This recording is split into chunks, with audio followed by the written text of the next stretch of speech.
નમસ્કાર. આજે આપણે ઇંગ્લિશ ગ્રામર ઇન્ટ્રોડક્શન લેવાના છીએ કે ઇંગ્લિશ ગ્રામર જે હું ગ્રુપમાં તમારું ડિસ્કશન જે જોતો હોઉં છું, કોઈ ક્વેશ્ચન આવે છે તો અલગ અલગ વિદ્યાર્થીઓના અલગ અલગ અભિપ્રાય હોય છે કે આમાં એ ઓપ્શન આવશે, આમાં બી ઓપ્શન આવશે. એ જે લાસ્ટ કન્વર્ઝેશન મેં તમારું જોયું હતું તેમાં મને લાગ્યું કે તમને હજી ઇંગ્લિશમાં અને એમાં આવતા વિવિધ નિયમો અને અલગ અલગ ટોપિકમાં હજી તમે કન્ફ્યુઝ છો થોડા. તો આ ઇંગ્લિશ ગ્રામર અત્યારે તમને લાગતું હશે કે થોડુંક અઘરું છે અને ઇંગ્લિશ ગ્રામરમાં પૂરા માર્ક્સ કોઈ દી ન આવે, પણ તમે જ્યારે અહીં ઇંગ્લિશ ગ્રામર સમજશો, આ લેક્ચર તમે જેટલા પણ અહીં ઇંગ્લિશ ગ્રામરના લેક્ચર મૂકવામાં આવે તમે વ્યવસ્થિત સમજી લેશો તો હું તમને ગેરંટી આપું છું કે કોઈ શોર્ટકટ યાદ રાખવાની જરૂર નહીં પડે. જ્યારે અહીં લેક્ચર તમને સમજાવવામાં આવે ત્યારે પૂરેપૂરું કોન્સન્ટ્રેશન તમારું અહીં બોર્ડ ઉપર અને હું જે બોલું છું એ ખાસ યાદ તમારે રાખવું. તમને પાર્ટ 1 ઇંગ્લિશ ગ્રામરનો આપેલો છે જે સિમ્પલ અને સરળ ભાષામાં તમને સમજાવેલો છે, પણ હવે અમુક નિયમો એવા હોય કે તમે જ્યારે સમજો અહીં તો જ તમને યાદ રહેશે. મેં એમાં તમને નિયમો સરળ બને એટલી કોશિશ કરી છે કે તમને સરળ ભાષામાં આપું, પણ છતાં પણ અમુક નિયમો હું તમને જ્યારે અહીં સમજાવીશ ત્યારે પછી તમને ક્યારેય ભૂલાશે નહીં. અને બીજી એક વાત એ કે જ્યારે નોટ્સ હું તમને આપું છું તમે એને વ્યવસ્થિત એકવાર જ્યારે આપું ત્યારે જ તમે રિવિઝન કરી લ્યો. એટલે શું છે, રિવિઝન તાત્કાલિક તમે અહીં જ્યારે સ્ટડી કર્યું હશે ત્યારબાદ તરત જ તમે વાંચી લેશો તો તમને યાદ રાખવો અને બીજી વાર જ્યારે રિવિઝન કરશો ને ત્યારે જે લેક્ચર આ બીજી વાર તમારે જોવો નહીં પડે. એટલે એક જ વખતમાં તમારે વ્યવસ્થિત તમે સમજી જશો ઇંગ્લિશ ગ્રામર. અને બીજું વાત એ હતી કે જ્યારે ઇંગ્લિશ ગ્રામર કરતા હોઈએ ત્યારે એકી સાથે 2-3 નિયમો એક જ વાક્ય કે એક જ ખાલી જગ્યા પૂછેલી હોય તેમાં એકી સાથે 3-4 નિયમો તમે કન્ફ્યુઝ એટલે થાવ છો કે 3-4 નિયમો એક જ સેન્ટેન્સમાં અને એક જ વાક્યમાં તમે ડાયરેક્ટ એપ્લાય કરી દો છો. તમે વાક્યને પહેલાં સમજો, વાક્ય આપેલું હોય તો વાક્ય અથવા તો ખાલી જગ્યા આપેલી હોય તો ખાલી જગ્યા, તેને વ્યવસ્થિત સમજો કે શું કહેવા માગે છે. તેનું શક્ય હોય એટલું ગુજરાતીમાં તમે એનું સમજવાની કોશિશ કરો.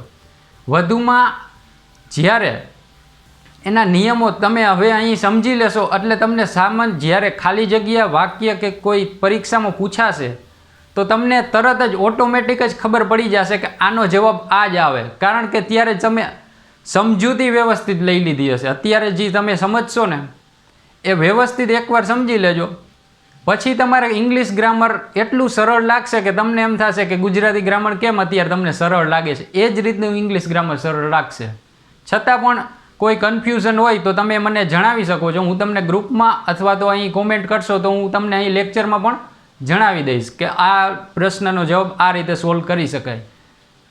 અને બીજી એક વાત કે શોર્ટકટ, તમે જે શોર્ટકટ કરો છો કે બધા જ ગણિતમાં હોય તો શોર્ટકટ હાલો બરાબર છે કે એમાં ટાઈમ આપણી બચે અને તેમાં શોર્ટકટ કરી શકીએ અને શોર્ટકટથી જવાબ પણ આવી શકે, પણ ઇંગ્લિશ જેવા વિષયમાં હું મારો પોતાનો પર્સનલ અનુભવ કહું કે જ્યારે હું ગવર્મેન્ટ એક્ઝામની તૈયારી કરતો તો મેં ઇંગ્લિશ ગ્રામરના એક પણ શોર્ટકટ યાદ નથી રાખ્યા.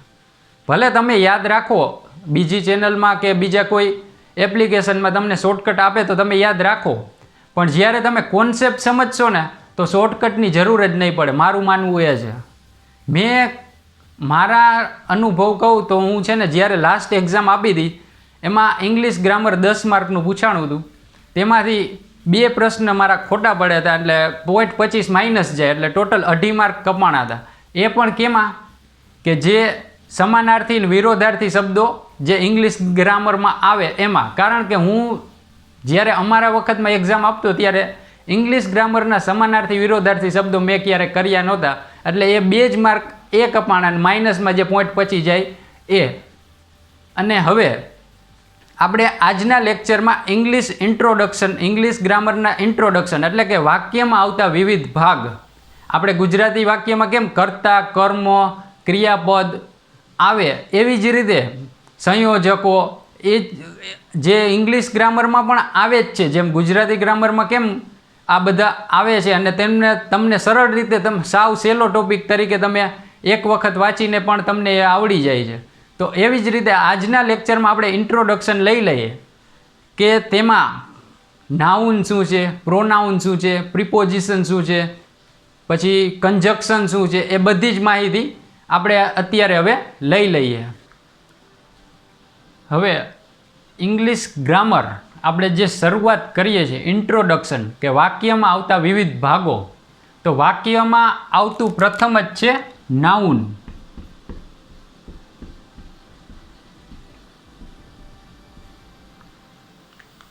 હવે આ નાઉન એટલે નામ અથવા તો સંજ્ઞા. આપણે ગુજરાતીમાં જાણીએ છીએ નાઉનને ગુજરાતીમાં કહેવાય નામ અથવા તો સંજ્ઞા. હવે આપણે જાણીએ કે નામ અને સંજ્ઞા, જેમ કે મારું નામ હાર્દિક છે તો એક નામ છે, એને ઇંગ્લિશમાં કહેવાય નાઉન. હવે સમજાણું. એવી જ રીતે કોઈ પણ સ્થળ નાઉનનો ઉપયોગ એટલે કે નામ કોને કહેવાય કે કોઈ પણ સ્થળમાં તમે લઈ લ્યો ગુજરાત, એમાં તમે રાજકોટ સિટી લઈ લ્યો. એવી રીતે કોઈ પણ પર્વત લઈ લ્યો, પર્વતમાં હિમાલય.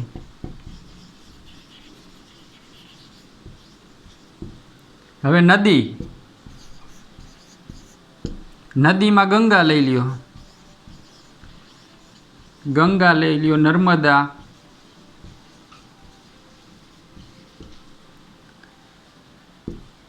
તેવી જ રીતે વ્યક્તિમાં મારું જ નામ લખી દઉં અહીંયા હાર્દિક, તમારા કોઈનું નામ લખી દઉં રાહુલ, જિજ્ઞેશ. આ બધા નાઉન છે. ગુજરાત તો એક રાજ્યનું નામ છે, રાજકોટ તો સિટીનું નામ છે, હિમાલયા તો કે પર્વતનું નામ છે, ગંગા તો નદીનું નામ છે, નર્મદા તો નદીનું નામ છે, હાર્દિક તો મારું પોતાનું નામ છે, રાહુલ તો તમારું નામ છે, જિજ્ઞેશ તો કોઈ તમારા કોઈ વ્યક્તિનું નામ છે. એવી રીતે કોઈ પણ નાઉન શબ્દ એનો અર્થ જ થાય નામ એટલે સંજ્ઞા, એનો બીજો સમાનાર્થી શબ્દ. હવે વાક્યમાં નામ વાક્યની શરૂઆતમાં જ આવે, નાઉન વાક્યની શરૂઆતમાં આવે. પછી કોઈ વાક્યમાં પ્રશ્ન હોય તેમાં પણ આવી શકે. પછી જ્યારે ડાયરેક્ટ ઇનડાયરેક્ટ સ્પીચ હોય, કોઈ બે વ્યક્તિ વાતો કરતા હોય તેમાં પણ નાઉન આવે છે. પછી એક્ટિવ પેસિવમાં બધે નાઉન વાક્યમાં બધે જ આવે નામ. એવી જ રીતે હવે પ્રોનાઉન કે તેનો ગુજરાતી સર્વનામ થાય તેની માહિતી લઈ લઈએ. હવે જે નાઉન જોયા બાદ એના પછી આપણે વાપરીએ છીએ જે વાક્યમાં એ છે પ્રોનાઉન.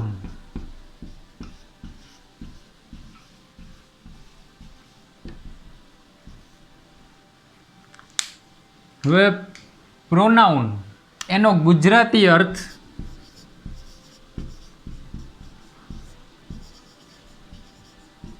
શું થશે? સર્વનામ.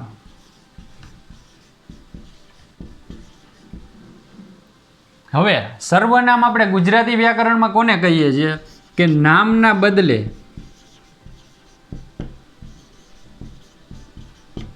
વપરાતો શબ્દ એટલે સર્વનામ. તેવી જ રીતે ઇંગ્લિશમાં જે નાઉન, ઇંગ્લિશ ગ્રામર છે એમાં નાઉનના બદલે વપરાતો શબ્દ એટલે પ્રોનાઉન.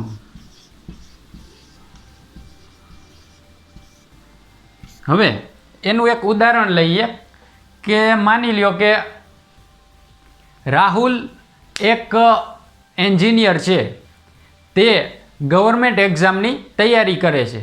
તો અહીં તે મેં વાપર્યો. અહીં ઉદાહરણ લખું, ગુજરાતીમાં લખું, પછી એક ઇંગ્લિશમાં લખું. રાહુલ એન્જિનિયર છે.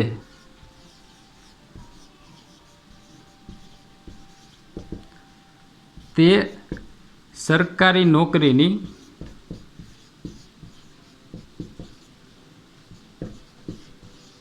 તૈયારી કરે છે. તો અહીં આપણે તે વાપર્યું. તે એ સર્વનામ છે. તેવી જ રીતે ગુજરાતીમાં આપણે કેટલા આવે? તે, તેણી, તેમને, આ બધા સર્વનામ જે આપણે ગુજરાતી વ્યાકરણમાં આવે છે. તેવી જ રીતે હવે આપણે ઇંગ્લિશમાં લઈએ.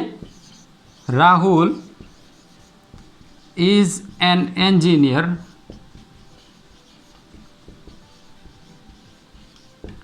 He is preparing for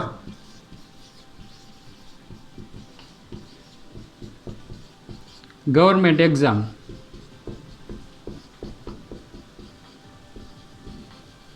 હવે તમે અહીં જોશો હી. ઇંગ્લિશ ગ્રામરમાં પ્રોનાઉન હી કે જે પુરુષો માટે વપરાય છે. તેવી જ રીતે અન્ય પ્રોનાઉન તમે જોશો તો પહેલાં હી આપણે અહીં લઈ લીધું, સી, ઇટ, આ બધા પ્રોનાઉન છે કે જે અહીં આપણે રાહુલ વાપર્યું. પછી વળી પાછું અહીંયા હું એમ જ લખું કે રાહુલ એન્જિનિયર છે અને રાહુલ ગવર્મેન્ટની એક્ઝામની તૈયારી કરે છે. તો તમને કેવું લાગશે કે રાહુલ રાહુલ રાહુલ એવું જ આવ્યા રાખશે. તો કેવું લાગે કે આપણને વાક્યમાં આપણે કમ્ફર્ટેબલ ન રહીએ અને આપણે સાંભળવામાં પણ ન મજા આવે. એ જ રીતે એટલે જ અહીં એક વખત નામનો ઉપયોગ થઈ ગયો. રાહુલ છે એ નાઉન છે. મેં તમને હમણાં નાઉન સમજાવ્યું ને, એ જ છે વસ્તુ. અહીં નાઉન છે અહીં રાહુલ, અને હી એપ છે આપણું પ્રોનાઉન. હવે તમને આ પ્રોનાઉન પણ સમજાઈ ગયું હશે. હવે આના પછી એડજેક્ટિવ, જેનો અર્થ થાય વિશેષણ, તેની માહિતી લઈ લઈએ. હવે આપણે એડજેક્ટિવની માહિતી લઈ લઈએ. એડજેક્ટિવ. હવે પહેલાં તો એડજેક્ટિવ એટલે શું? ગુજરાતીમાં તેનો અર્થ વિશેષણ.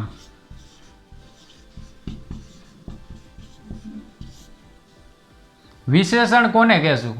કે નામના અર્થમાં વધારો કરે. નામના અર્થમાં વધારો કરે તેને વિશેષણ કહેવાય. જેમ કે હું તમને ગુજરાતીમાં પહેલાં સમજાવું તો ભૂરું આકાશ.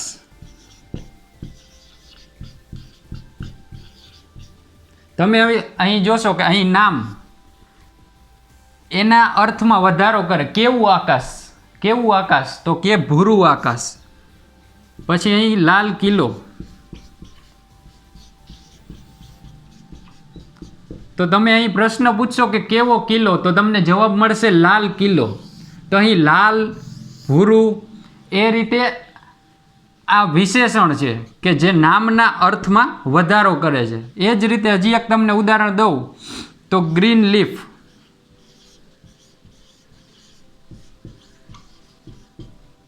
કેવું પાંદડું? તો કે લીલું પાંદડું. Green leaf. આ જે શબ્દો આપેલા છે, હવે હું તમને ગુજરાતીમાં કીધું. હવે બ્લુ સ્કાય. અહીં બ્લુ છે એ એડજેક્ટિવ એટલે કે વિશેષણ છે. પછી અહીં ઉદાહરણમાં રેડ ફોર્ટ. રેડ છે એ વિશેષણ છે એટલે કે એડજેક્ટિવ છે. અહીં બ્લુ અને અહીં ડાયરેક્ટ મેં તમને લખી જ દીધું છે ગ્રીન, એ પણ એક એડજેક્ટિવ જ છે. હવે તમને સમજાઈ ગયું હશે કે એડજેક્ટિવ કોને કહેવાય? કે જે નામના અર્થમાં વધારો કરે તેને કહેવાય વિશેષણ એટલે કે એડજેક્ટિવ. હવે એના બાદનો વર્બ, વર્બની માહિતી લઈ લઈએ. હવે વાક્યમાં આવતા વર્બ એની માહિતી લઈ લઈએ. વર્બ કોને કહેશું? વર્બ એનો ગુજરાતી અર્થ થાય ક્રિયાપદ.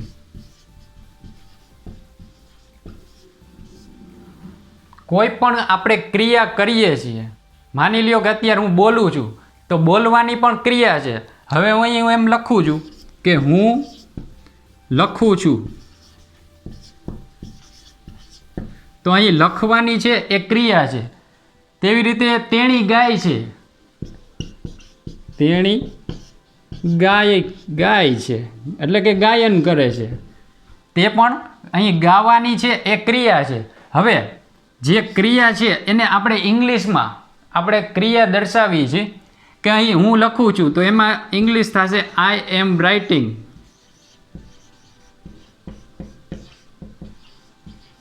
હવે અહીં રાઇટિંગ છે એ ક્રિયા દર્શાવે છે. તેવી જ રીતે તેણી ગાય છે એટલે કે સી ઇઝ સિંગિંગ.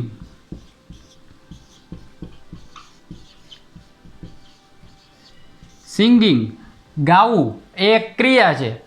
એટલે કે હવે જ્યારે વાક્યમાં કોઈ ક્રિયા દર્શાવે, કાર્ય દર્શાવે, કોઈ કામ દર્શાવે એને કહેવાય વર્બ. હવે સમજાણું. ગુજરાતીમાં તમે એના મતલબ યાદ રાખશો ને તો તમને ઇંગ્લિશ ગ્રામર સાવ સહેલું પડશે અને યાદ રહી જશે. ને બીજી વાર તમે જે રિવિઝન કરશો તો તમને એમ લાગશે કે આ તો સાવ સહેલું હતું અને અઘરું કરીને સમજાવતા હતા.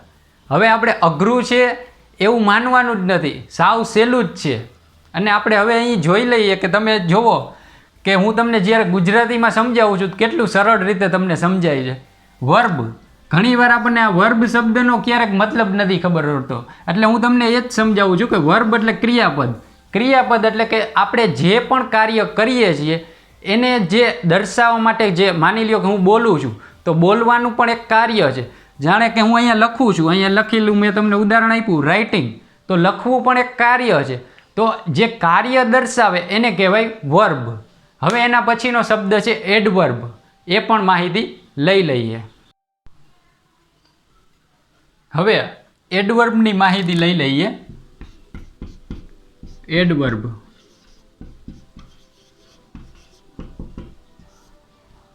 એડવર્બ એટલે શું?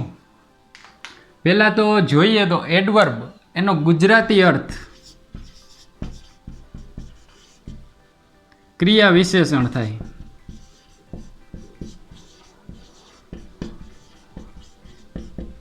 ક્રિયા વિશેષણ કોને કહેવાય? કે માની લ્યો કે હું કોઈ કાર્ય કરું છું, એ કાર્યનો અર્થમાં વધારો કરે. અત્યારે માની લ્યો કે હું બોલું જ છું, તો હવે બોલવાના અર્થમાં માની લ્યો કે હું ઝડપી બોલું છું, ફૂલ સ્પીડમાં બોલું છું, તો ઝડપી છે એને શું કહેવાય?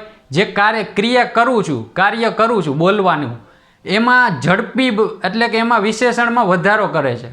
એટલે કે તમે સમજો છો ને કે હું શું કહેવા માગું છું. કે કોઈ ચાલવાની ક્રિયા કરો છો, કે ચાલવાની ક્રિયા,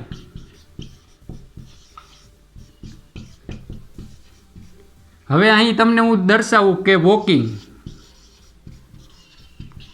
જેમાં હું તમને બોલવાનું કહું છું કે હું બોલું છું, ઝડપી બોલું છું, હું ધીમું બોલું છું, એ બધા ઝડપી ધીમું એ મારી ક્રિયા, બોલવાની ક્રિયા છે. તેમાં ઝડપી અને ધીમું એવા શબ્દો હું ઉમેરું છું ત્યારે આ ક્રિયાનું વિશેષણ બની જાય છે. જેમ કે મેં તમને એડવર્બમાં બતાવ્યું કે જે નામના અર્થમાં વધારો કરે એને કહેવાય એડવર્બ એટલે કે વિશેષણ. એવી જ રીતે ક્રિયા, કે કોઈ પણ ક્રિયા છે, વોકિંગ, આ શું છે? વર્બ છે. વર્બ એટલે ક્રિયાપદ. પણ હવે હું એમ લખું ફાસ્ટ, ફાસ્ટ વોકિંગ, તો હવે ફાસ્ટ શું થઈ ગયું? એડવર્બ થઈ ગયું. એટલે કે ચાલવાની ક્રિયા છે, આ વોકિંગ છે એ શું છે? ક્રિયા છે. પણ કેવી રીતે ચાલવું? તો અહીં તમને દર્શાવ્યું કે ફાસ્ટ, એની બદલે હું અહીંયા તમને એમ લખું સ્લો વોકિંગ. તો અહીં ચાલવાની ક્રિયા છે પણ કેવી રીતે ચાલે છે? તો અહીં કહે કે સ્લો ચાલે છે. તો આ સ્લો છે એ ક્રિયાનું વિશેષણ છે, ક્રિયા વિશેષણ. હવે સમજાણું કે એડવર્બ કોને કહેવાય? કે જે ક્રિયા હોય આપણી એના અર્થમાં વધારો કરતો હોય. ચાલવું છે તો કેવી રીતે ચાલવું? ઝડપી ચાલવું. તો જે ઝડપી શબ્દ છે એને એડવર્બ કહેવાય. હવે આપણે એના પછીનો શબ્દ જે આવે છે વાક્યમાં તેની માહિતી લઈ લઈએ. હવે ત્યારબાદ એના પછીનો શબ્દ આવે છે કન્જંક્શન.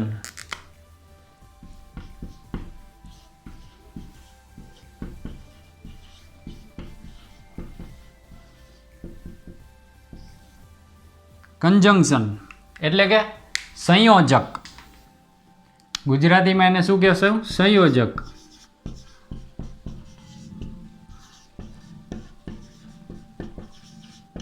હવે સંયોજક કોને કહેવાય? જ્યારે કોઈ બે શબ્દ સમૂહો અથવા તો કોઈ બે વાક્ય આપેલા હોય તેને જોડવા માટે જે શબ્દ વાપરવામાં આવે તેને કહેવાય સંયોજક. માની લ્યો કે અહીં હું તમને લખું રામ અને સીતા. એવી જ રીતે કોઈ અન્ય મારું નામ લખી લઉં હાર્દિક, અને બીજા કોઈ વ્યક્તિનું નામ લખી લઉં કે રમેશ. હવે જે અહીં અને વાપર્યો છે, અને શબ્દ છે એ સંયોજક છે. કોને સંયોજક છે? કે રામ અને સીતા આ બે અલગ અલગ નામ છે તેને જોડે છે કોણ? તો કે અને. એવી જ રીતે હાર્દિક અને રમેશ આ બે નામ છે એને જોડવાવાળું કોણ? તો કે અને, જેને સંયોજક કહેવાય. હવે હું તમને એક વાક્યનું ઉદાહરણ આપું કે હું સવારે બજારે ગયો અને સાથે બુક્સ લાવ્યો. હવે અહીં તમે જોશો તો હું સવારે બજારે ગયો આ એક વાક્ય થયું. અલગ તમે એક વાક્ય તરીકે લઈ શકો કે હું સવારે બજારે ગયો અને સાથે બુક લાવ્યો. તો સાથે બુક લાવ્યો એ પણ એક અલગ વાક્ય થયું. તો એ બે વાક્યને જોડવા માટે શું વપરાણું હોય? અને સંયોજક. હવે તમને સમજાણું કે કન્જંક્શનનો ઉપયોગ બે વાક્ય, બે શબ્દો અથવા તો શબ્દ સમૂહ જોડવા માટે ઉપયોગ થાય છે. કન્જંક્શનનો ઉપયોગ કોઈ પણ વાક્ય, શબ્દો અથવા તો શબ્દ સમૂહને જોડવા માટે ઉપયોગ થાય છે. હવે આનું જ આપણે ઇંગ્લિશ લઈએ તો રામ એન્ડ સીતા. તો હવે એન્ડ છે એ અહીં સંયોજક છે. તેવી જ રીતે હાર્દિક એન્ડ રમેશ. અહીં એન્ડ છે એ શું છે? કન્જંક્શન. હવે આવા અન્ય કન્જંક્શન કયા છે? તો કે and, or, as, soon as. એવા ઘણા બધા સંયોજકો છે જેની આગળ જતાં આપણે ખૂબ ડીપમાં માહિતી લેવાના છીએ. હવે કન્જંક્શન બાદ જે અન્ય શબ્દ સમજૂતી જે વાક્યમાં આવે છે તે લઈ લઈએ.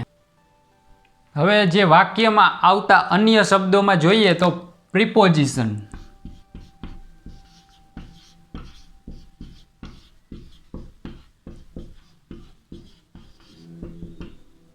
અથવા તો ઘણા પ્રેપોઝિશન બોલતા હોય છે.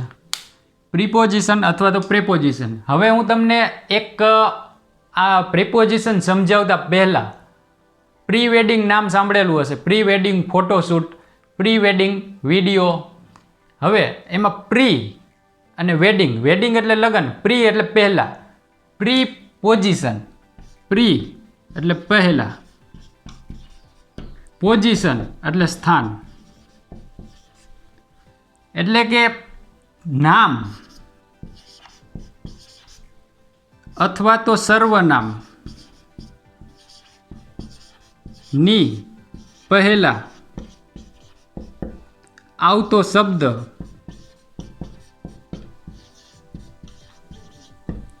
એને કહેવાય પ્રિપોઝિશન. આ હું મારી ભાષામાં તમને સરળ રીતે જે હું યાદ રાખતો અને મને યાદ રહી જતું અને કોઈ પણ કન્ફ્યુઝન વગર મેં એક્ઝામમાં સાચા આન્સર ટીક કરેલા છે. એવી જ રીતે તમે પણ હવે જ્યારે અહીં વ્યવસ્થિત સમજી લેશો તો તમે સાચા આન્સર કોન્ફિડન્સથી ટીક કરી શકશો. જ્યારે પ્રિપોઝિશન એટલે કે આપણે ગુજરાતીમાં તમે જોયા હશે કે અનુગો અને નામયોગી, ગુજરાતી વ્યાકરણમાં અનુગો અને નામયોગી આવે.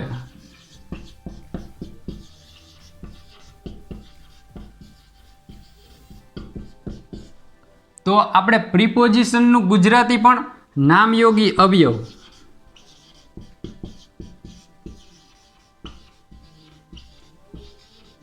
થાય છે. હવે એમાં કયા કયા શબ્દ આવે? ઘણા બધા શબ્દ આવે, એક બે નહીં, ઘણા બધા શબ્દો આવે. જ્યારે આ એક અલગ ટોપિક જ છે પ્રિપોઝિશન, અને આ 1 માર્ક કે 2 માર્કમાં હોય જ છે. મિનિમમ 1-2 માર્કમાં તો 1-2 ક્વેશ્ચન એવા હોય જ કે આના રિલેટેડ આવતા જ હોય. એમાં ઘણા બધા with, as soon as, till, until, for, since, because આ બધા પ્રિપોઝિશન છે કે નામ એટલે નાઉન અને સર્વનામ એટલે પ્રોનાઉન. આ બેની પહેલા આવે અને વાક્યમાં જે બીજા શબ્દો આવતા હોય તેની સાથે આ શબ્દો સંબંધ ધરાવતા હોય છે. જ્યારે હું તમને આ ટોપિક સમજાવીશ ત્યારે ખૂબ જ ઊંડાણપૂર્વક આની માહિતી આપણે લેવાના પછીનો જે ઇન્ટરજેક્શન આવે છે તેની માહિતી લઈ.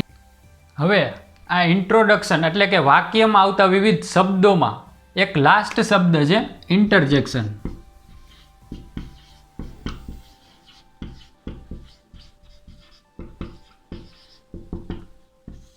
જેનો ગુજરાતી અર્થ થાય ઉદ્ગાર.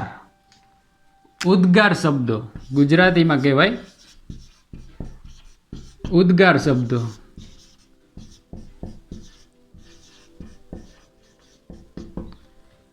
આપણે ઉદ્ગાર શબ્દો હાલતા ને ચાલતા જ્યારે ગુજરાતી આપણે વ્યાકરણ અથવા તો કોઈ વાતચીતમાં ઘણીવાર આપણે બોલતા હશું વાહ શું વાત છે. તો વાહ છે એ આપણો એક આપણી લાગણી અથવા તો ઉદ્ગારનો જે એક શબ્દ છે. એવી જ રીતે ઘણા શબ્દો છે. ઓહો આવું બધું થઈ ગયું, આવી રીતે આપણે ઘણા શબ્દો આપણે બોલતા હોઈએ છીએ.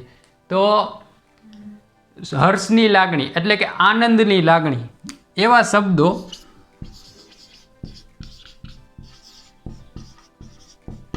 કે જે આનંદ, હર્ષની લાગણી, શોક, દુઃખ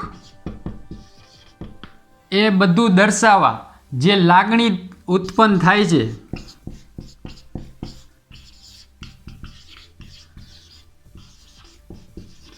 અને જે શબ્દ આપણે ઉચ્ચારીએ છીએ તેને કહેવાય ઉદ્ગાર શબ્દો. હવે એક ઉદાહરણ આપણે જોઈએ, bravo. He is passed the exam.